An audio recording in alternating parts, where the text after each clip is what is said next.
Baik, Assalamualaikum warahmatullahi wabarakatuh.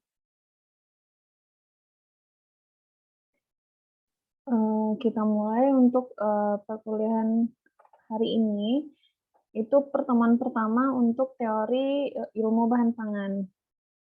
Nah, jadi di semester ini, akan ada mata kuliah ilmu bahan pangan teori dan praktikum ilmu bahan pangan. Nah, untuk teorinya di sini ada tim pengajar. Tim pengajar di sini ada saya, kemudian ada Ibu Huri, ada Ibu Fajria, dan ada Ibu Putri. Nah, nanti untuk pertemuan 1 dan sampai 3 itu sama saya, untuk pertemuan selanjutnya mungkin nanti bisa dihubungi oleh, PJ-nya Rifka ya, PJ-nya?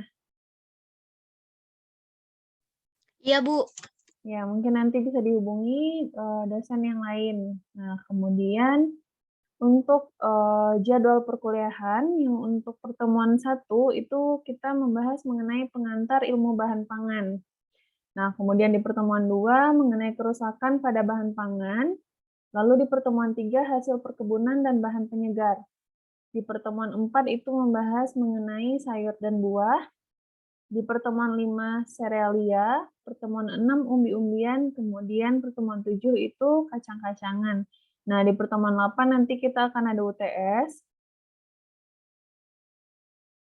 Lalu di pertemuan 9 itu materinya mengenai telur, mulai dari definisi, penggunaan, dan seterusnya. Kemudian pertemuan 10 ikan, pertemuan 11 daging, kemudian pertemuan 12 itu mengenai unggas, pertemuan 13 susu dan produk olahannya, kemudian pertemuan 14 mengenai minyak dan lemak, pertemuan 15 itu bumbu dan rempah-rempah.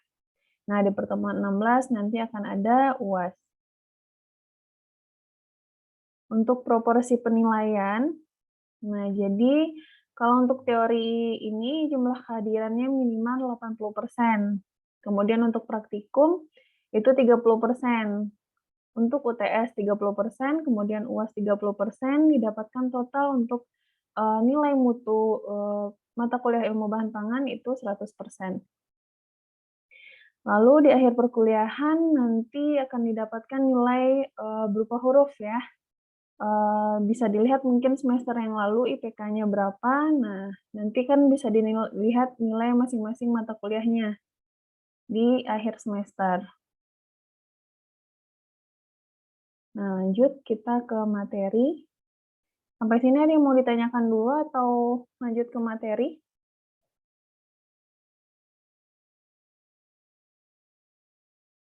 Lanjut ya. Oke. Jadi di pertemuan pertama untuk ilmu bahan pangan, kita kenal dulu mengenai definisi pangan, kemudian istilah-istilah yang ada dalam ilmu pangan. Nah, yang pertama kita lihat dulu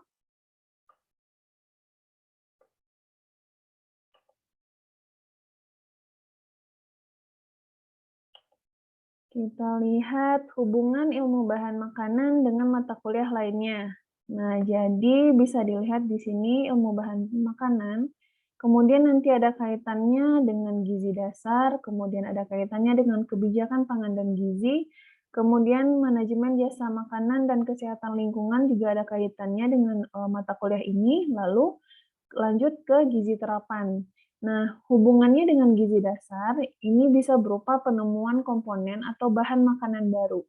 Nah, jadi di ilmu bahan pangan mungkin nanti bisa ditemukan bahan makanan yang baru, lalu misalkan identifikasi manfaat lain dari sebuah komponen selain potensi dasarnya, misalkan functional food. Nah, jadi misalkan, oh ternyata di makanan ini ada apa namanya zat gizi tertentu, misalkan yang unggul, itu disebut dengan functional food. Misalkan di tanaman okra itu misalnya tanaman hijau, biasanya itu dibuat untuk sayur, nah itu kandungan antioksidannya tinggi. Nah, itu bisa dikatakan dengan functional food atau makanan fungsional. Nah, lalu ke kebijakan pangan dan gizi. Nah, apa kaitannya mempelajari ilmu bahan makanan ini dengan kebijakan pangan dan gizi? Nanti bisa digunakan sebagai media untuk fortifikasi. Nah, jadi bahan makanan tertentu nanti bisa difortifikasi atau ditambahkan kandungannya kandungan zat gizi tertentu ke dalam makanan tersebut atau fortifikasi pangan. Nah, kemudian alternatif pangan sebagai solusi ketergantungan, contohnya singkong.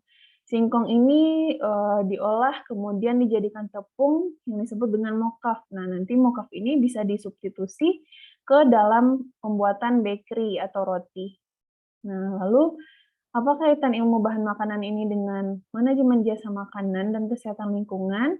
Nah, dari ilmu bahan makanan ini kita juga akan belajar konsep, BDD. Sebelumnya kita belajar di dasar ilmu gizi ya, berat yang dapat dimakan. Nah, sangat diperlukan dalam penentuan jumlah bahan makanan, dalam manajemen jasa makanan, ataupun dalam manajemen sistem penyelenggaraan makanan. Nah, jadi penggunaan BDD ini dibutuhkan saat kita melakukan penyelenggaraan makanan, baik itu di industri maupun di rumah sakit. Nah, lalu pengetahuan bahan makanan ini berguna dalam menentukan resep unik ataupun pengganti bahan makanan. Contohnya meat analog. Nah, jadi pengetahuan kita mengenai ilmu bahan makanan, nah nanti bisa dikembangkan, misalkan pengembangan menu atau resep. Nah, meat analog ini dia seperti daging, tapi bukan daging, bisa terbuat dari kedelai, ataupun bahan-bahan lainnya. Biasanya orang-orang yang vegetarian, nah biasanya itu kan tidak mengkonsumsi daging. Nah, jadi diubahlah, menjadi meat analog yang rasanya persis seperti daging. Nah, lalu di gizi terapan itu nanti ada, pelajaran dietetik. Jadi bahan makanan ini sesuai dengan penyakit, misalkan ubi atau kentang sebagai pengganti nasi untuk orang yang mengalami diabetes mellitus misalkan. Nah, kemudian di bidang olahraga, bahan makanan untuk endurance dan strength. Nah, ini kan nanti, pengetahuan kita mengenai bahan makanan bisa aplikasikan di ilmu dietetik maupun ilmu olahraga. Lanjut. Nah, jadi di sini untuk pertemuan pertama kita, tahu dulu, yang pertama itu mengenai undang-undang pangan dan pengertian pangan, lalu yang kedua kita tahu mengenai istilah pangan, lalu yang ketiga itu sifat-sifat dari bahan makanan, kemudian penggolongan bahan makanan dan evaluasi mutu pangan. Nah, yang pertama itu adalah Undang-Undang Pangan dan Pengertian Pangan, Undang-Undang Nomor 7 Tahun 96 tentang pangan.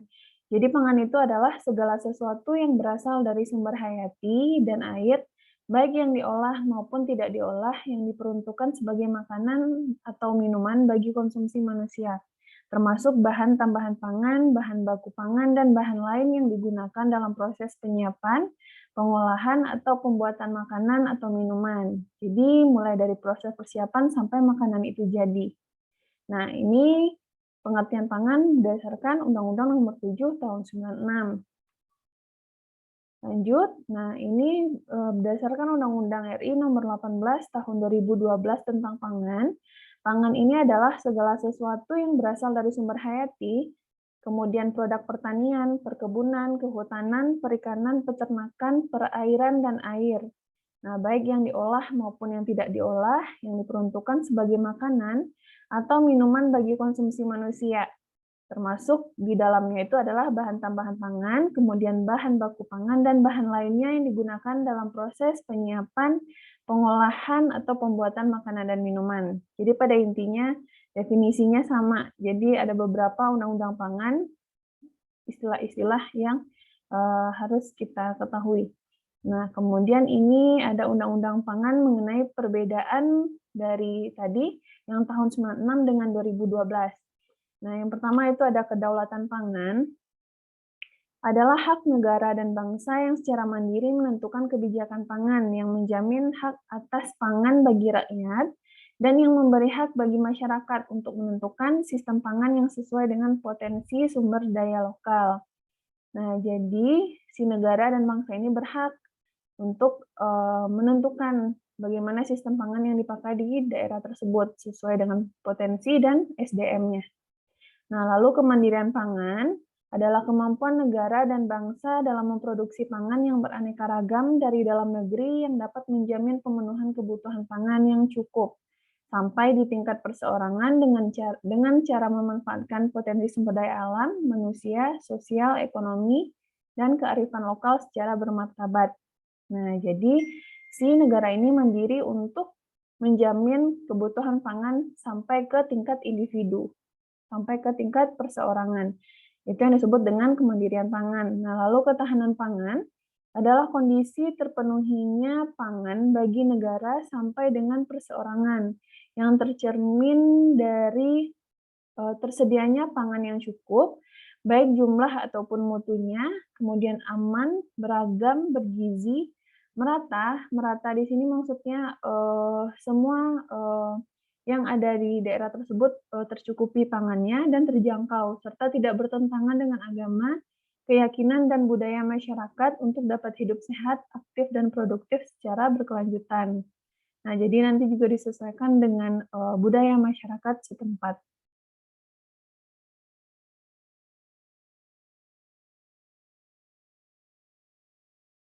Lanjut.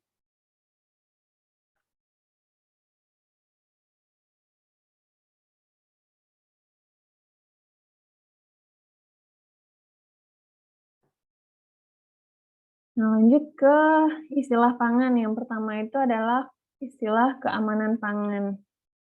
Nah, jadi di sini ada beberapa istilah yang perlu kita ketahui, mulai dari keamanan pangan itu apa, kemudian produksi pangan, ketersediaan pangan itu apa, kemudian pangan lokal, pangan segar, pangan olahan, sanitasi pangan, mutu pangan, kemudian ada yang disebut dengan rekayasa genetik, GMO, versus dengan teknik persilangan konvensional. Nah, itu apa?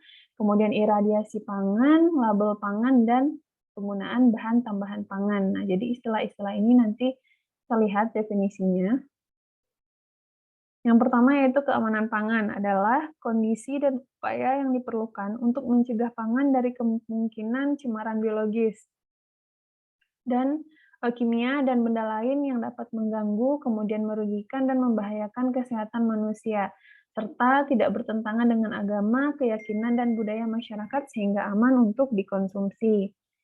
Nah, jadi apa namanya, dipastikan kalau pangan tersebut aman. Nah, sesuai dengan yang disebutkan di sini. Lalu produksi pangan adalah kegiatan atau proses menghasilkan, menyiapkan, mengolah, membuat, mengawetkan, mengemas, atau mengubah bentuk pangan. Nah, jadi semua proses ini termasuk ke dalam produksi pangan. Lalu ketersediaan pangan ini adalah kondisi tersedianya pangan dari hasil produksi dalam negeri dan cadangan pangan nasional serta impor.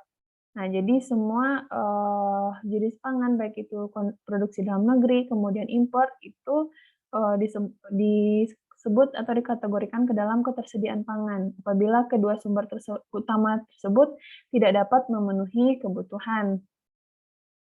Nah, lalu ini ada lagi pangan lokal berdasarkan Undang-Undang RI Nomor 18 Tahun 2012 pasal 1. Pangan lokal ini adalah makanan yang dikonsumsi oleh masyarakat setempat sesuai dengan potensi dan kearifan lokal. Nah, itu yang disebut dengan pangan lokal. Biasanya kan di daerah-daerah suka ada pangan potensi di daerahnya, misalkan orang yang tinggal di sekitar pantai, ada potensi pangan yang ada di daerahnya, kemudian misalkan orang yang tinggal di daerah ketinggian juga punya potensi pangan lokalnya gitu. Jadi setiap daerah-daerah itu akan mempunyai potensi pangan lokal yang berbeda.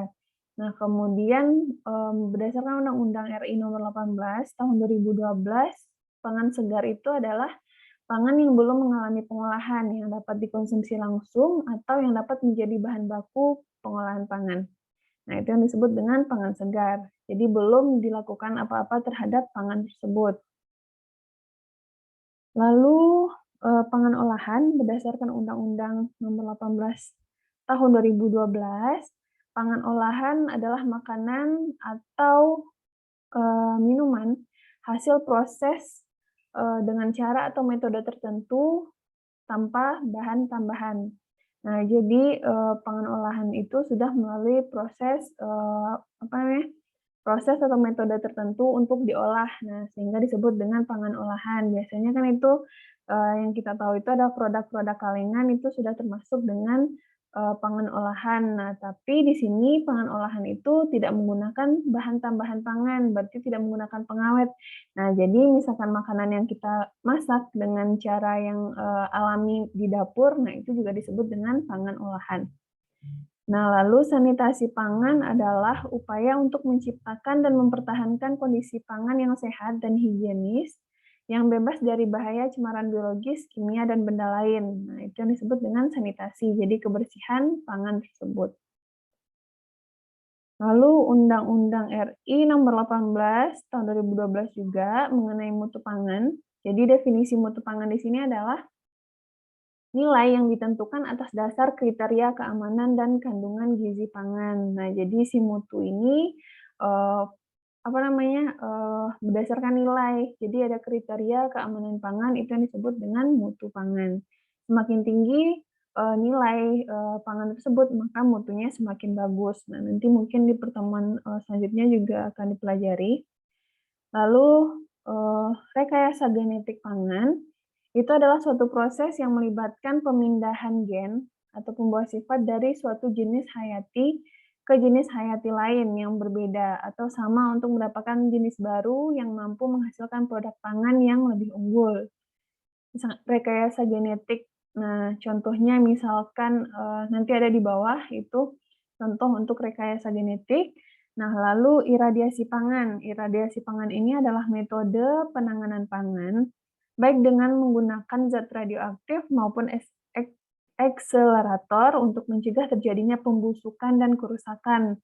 Nah, membebaskan pangan dari jasa trenik, patogen, serta mencegah pertumbuhan tunas. Nah, biasanya digunakanlah si iradiasi pangan ini untuk memperpanjang usia pangan gitu. Jadi tidak mudah rusak pangannya. Nah, ini tadi yang rekayasa genetik, genetically modified organism atau GMO. Salah satu metodenya yaitu GMO, bentuk dari rekayasa genetik adalah suatu organisme yang diproduksi melalui pendekatan bioteknologi modern yang melibatkan transfer gen dari suatu organisme ke organisme lainnya. Nah, bioteknologi itu apa? Bioteknologi itu adalah suatu teknik yang menggunakan organisme hidup untuk memperbaiki tanaman dan hewan atau mengembangkan mikroorganisme untuk penggunaan khusus. Nah, jadi seperti rekayasa genetik tadi, untuk menghasilkan bibit unggul diperlukan teknik rekayasa genetik ini di berbagai jenis pangan biasanya. Nah, contohnya di sini adalah jagung BT. Jadi jagung ini merupakan varietas jagung dengan hasil panen yang tinggi, di mana telah dimodifikasi dengan memasukkan gen dari bakteri Bacillus thuringiensis atau BT. Karena transfer suatu gen ke dalam jagung, maka hasil tanaman juga disebut dengan jagung transgenik. Nah, jadi nanti jagung yang dihasilkan itu, hasil dari rekayasa genetik itu adalah jagung transgenik. Nah, kemudian secara alamiah, si BT ini, Bacillus thuringiensis ini memproduksi toksin untuk mengontrol lipodopteran dengan memasukkan gen toksin ke dalam jagung. Nah, jagung itu sendiri dapat memproduksi toksin sehingga mengurangi jumlah insektisida yang digunakan. Nah, jadi sudah bebas dari gangguan hama. Nah, itu contoh dari rekayasa genetik pada suatu pangan. Nah, lalu perbedaan GMO dan teknik persilangan konvensional. Nah, jadi rekayasa genetik yang GMO tadi perbedaannya dengan teknik persilangan konvensional atau yang biasa digunakan. Nah, kalau transgenik ini atau GMO hanya mentransfer gen yang spesifik atau fragmen spesifik dari DNA ke dalam reseptor organismenya. Sementara kalau yang konvensional tidak hanya yang diinginkan yang dipindahkan, tetapi yang tidak diinginkan juga ikut. Maksudnya kalau di sini kita bisa memilih gennya secara spesifik.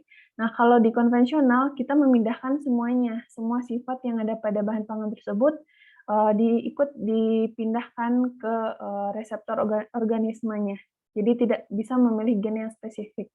Karena yang transgenik ini pada dasarnya lebih canggih daripada persilangan konvensional gitu. Nah, lalu istilah selanjutnya itu ada istilah label pangan. Nah, pada bagian ke-1 Undang-Undang RI Nomor 18 Tahun 2012 Pasal 96, pemberian label pangan ini bertujuan untuk memberikan informasi yang benar dan jelas kepada masyarakat tentang setiap informasi produk pangan yang dikemas sebelum membeli dan mengkonsumsi pangan. Informasi itu sebagaimana dimaksud pada ayat 1 ini terkait dengan asal, kemudian keamanan, mutu, kandungan gizi, dan keterangan lain yang diperlukan. Nah, di dasar ilmu gizi kan kita juga sudah belajar yang mengenai label pangan ya.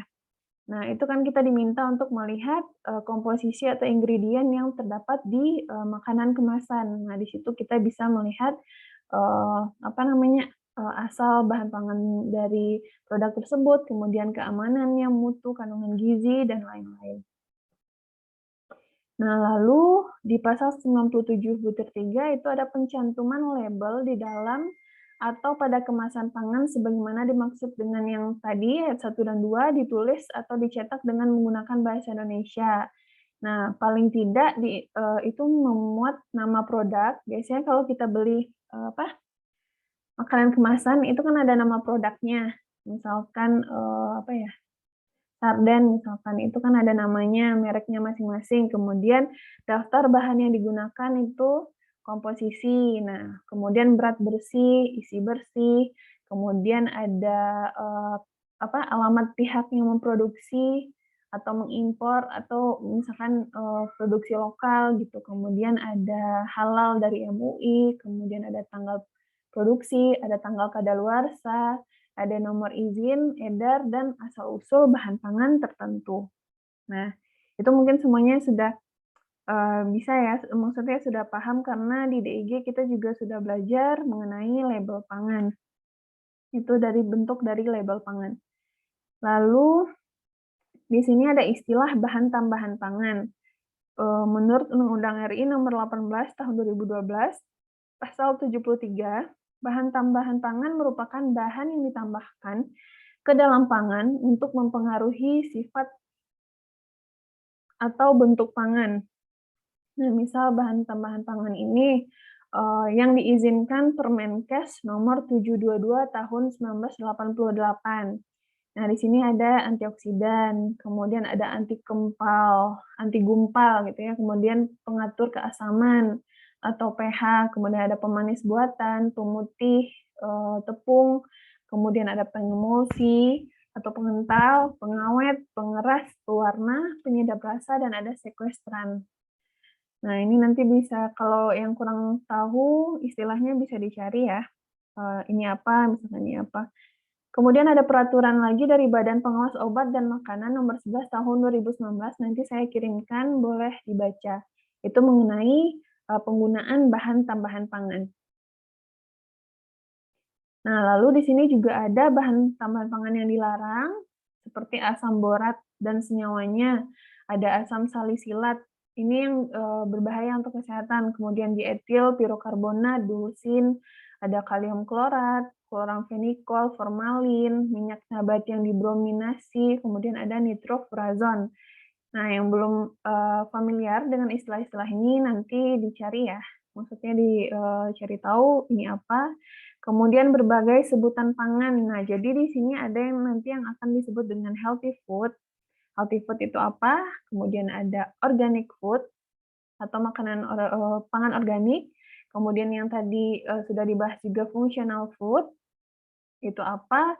Ada novel food, kemudian ada energy drink. Nah, ini berbagai sebutan yang ada di dalam ilmu bahan pangan. Nah, lalu sifat-sifat bahan makanan. Kita masuk ke poin ketiga. Jadi, bahan makanan itu, bisa dikatakan voluminous atau mempunyai volume yang besar. Kemudian bulky, jadi dia itu mempunyai ukuran, bentuk yang besar. Kemudian hidup, karena bisa berubah karena proses metabolisme. Nah, bahan makanan itu kan banyak ya, kalau di DKBM aja itu ada, 10 kategori, bahan makanan. Nah, jadi kemudian ada sifat fisik, aero dan hidrodinamis, kemudian dia juga elektrik dan rheologis dan mekanis. Untuk istilah-istilah ini bisa dicari sendiri. Nah, kemudian sifat kimia, jadi ada makanan yang berasam rendah, pH-nya itu besar dari 5,3, contohnya ada daging, kemudian ada ikan, ada unggas, susu, jagung, dan kacang. Ini termasuk ke makanan yang pH berasam rendah. Nah, kemudian makanan yang berasam sedang itu, kecil dari 4, besar dari 4,5 dan kecil dari 5,3 pH-nya. Contohnya itu ada asparagus, kemudian beet, ada labu, dan bayam. Sayur-sayuran ya, berarti yang berasam sedang. Kalau yang makanan yang dikategorikan asam itu besar dari 3,7 pH-nya, tapi kecil dari 4,5, contohnya ada tomat dan nanas. Nah, lalu yang berasam tinggi ini biasanya pada buah-buahan. Nah, pH-nya itu kecil dari 3,7, misalkan stroberi, jeruk nipis, dan sejenisnya. Nah, kalau yang basah itu, eee, ini contohnya misalkan telur, nah itu pH-nya, besar dari 10 atau kecil dari 14. Itu untuk sifat kimia. Lalu kita masuk ke penggolongan bahan makanan. Jadi penggolongan bahan makanan ini berdasarkan DKBM ya. Ada serealia, umbi dan hasil olahannya, kemudian kacang-kacangan, biji-bijian dan hasil olahannya, bisa dilihat DKBM-nya nanti, juga ada daging dan hasil olahan, kemudian ada telur, ada ikan dan hasil olahan, ada sayuran, buah-buahan, susu, lemak dan minyak, serta serba-serbi. Nah, serba-serbi ini biasanya rempah-rempah dan bumbu-bumbuan. Nah, itu juga ada di DKBM. Nah, jadi pengulangan bahan makanan itu ada 10 golongan bahan makanan berdasarkan DKBM. Lanjut. Nah, jadi berdasarkan penggolongan bahan makanan tadi, ada yang masuk kategori makanan kering, itu kadar airnya kecil dari 15%. Kemudian ada bahan makanan yang setengah kering, itu kadar airnya biasanya 15 sampai 50%. Kemudian yang basah itu jika kadar airnya besar dari 50%. Nah, bahan makanan kering ini tidak perlu disimpan di freezer, tetapi biasanya pada suhu ruang saja, biasanya bumbu-bumbu atau apa namanya, kayak, olahan-olahan, kerupuk, dan lain-lain itu bisa disimpan di suhu ruang saja. Karena bahan makanan kering sudah mencapai kadar air keseimbangan sehingga pertumbuhan mikroorganismenya akan terhambat, jadi dia tahan lama di suhu ruang. Lalu, untuk setengah kering itu bisa disimpan di chiller ya, tergantung bahan makanannya. Kemudian untuk yang basah biasanya seperti ikan, daging, kemudian, ikan, daging, apa namanya, seafood dan lain-lain itu kan, makanan basah kategorinya, jadi harus disimpan di, tempat yang sesuai. Nah, nanti kita pelajari di pertemuan berikutnya.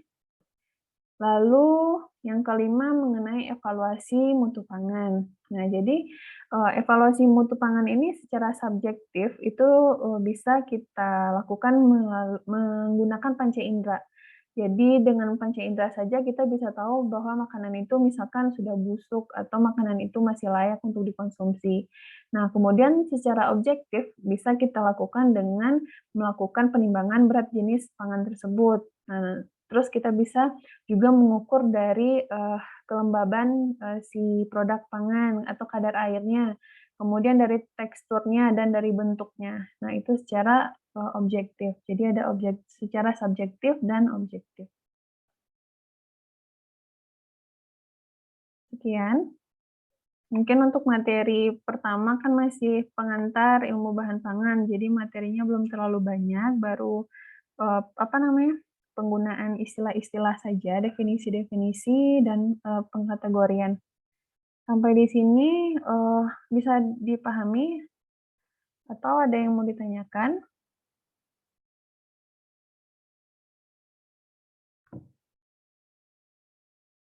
Ada yang mau bertanya?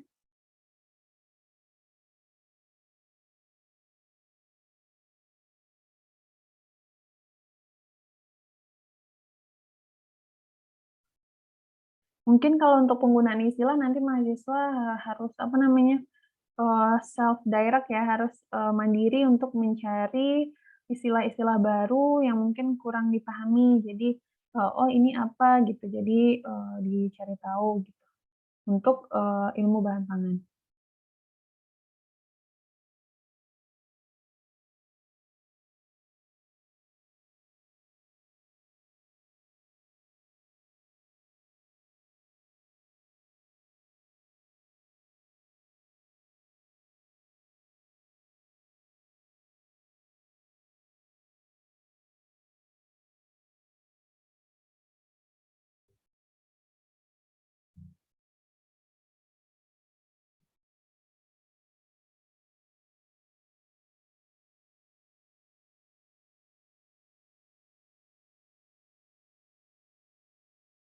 Sepertinya cukup, Bu.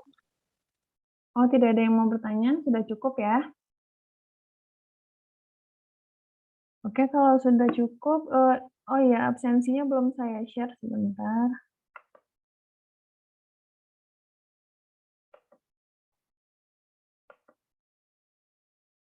Di sini belum bisa mengakses spot ya? Ada mahasiswa yang sudah bisa mengakses spot? Belum ya? Tadi saya coba bisa, Bu. Oh, bisa. Mata kuliah apa? Ilmu bahan pangan, Bu, tadi saya buka. Oh, oke. Kalau bisa nanti materinya berarti saya share di spot saja ya. Takutnya kalau nggak bisa nanti bisa ke PJ-nya saya kirimkan.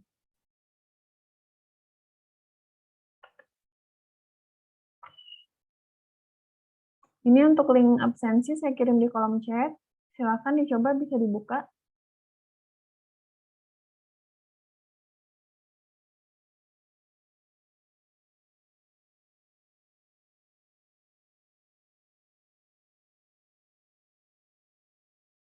Bisa semuanya mengisi absensi?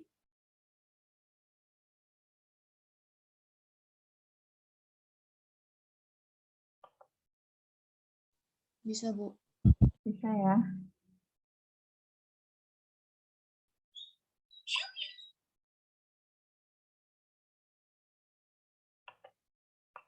Baik, jadi jika tidak ada yang ingin ditanyakan, mungkin pertemuan hari ini cukup sekian. Silakan diisi link absensinya. Untuk praktikumnya hari Jumat ya.